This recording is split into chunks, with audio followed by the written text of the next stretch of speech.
2 people with water samples. There are people who brought their water to the screening today, and I wanted to show them. You know, and well, I can talk this way. And Wilma Subra also wanted to comment on the dish. We're going to do the news here as we're talking about it a little bit. So maybe everybody can come up at once and get a chance to you know, speak to another reason why we want to do these grassroots screenings, so that you could actually get a chance to talk to people here, and that there will be a report from local. Yeah. So maybe Calvin. First of all, let's give a hand for Calvin.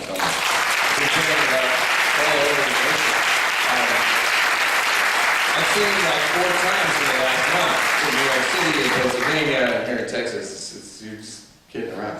I know the chair wanted to say something. Would you come on up with that, Char?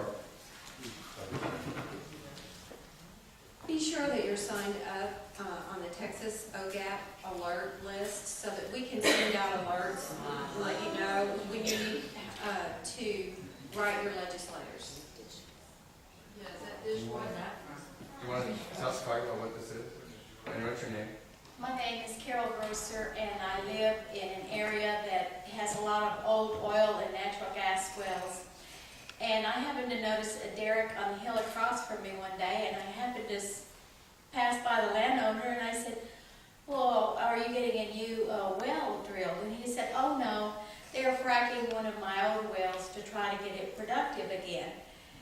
I didn't know anything about fracking, and I didn't think anything about it, but I noticed that summer I started having days where my pump would pump, but no water was flowing. And I thought it was the drought.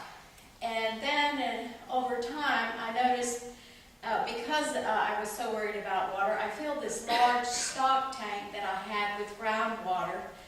And I noticed that it seemed kind of funny because it was changing shades from the normal stock tank, which is a greenish water with lots of green algae, to this rust-colored stuff.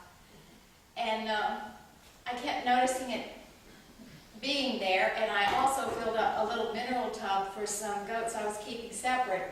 In fact, I looked at that mineral tub today before I left, and it had a red ridge all around the water line where it had evaporated down.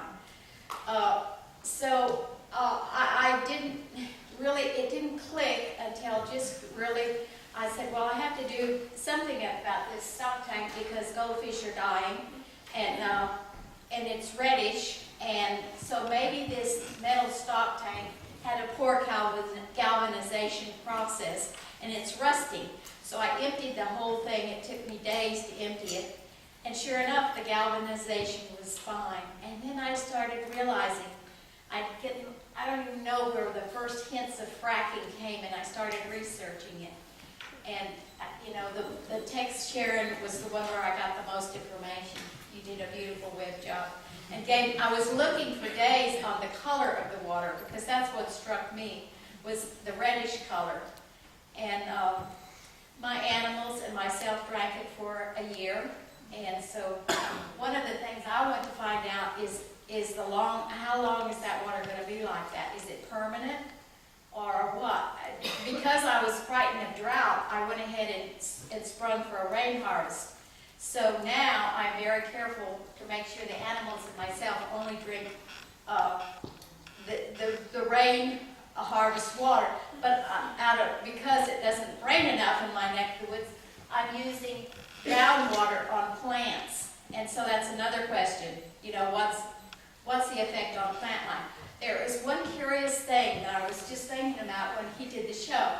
This winter, we had the coldest winter ever, and I had this huge winter garden. The first freeze, it wiped it out normally. The plants kind of, you know, the outer leaves were dead.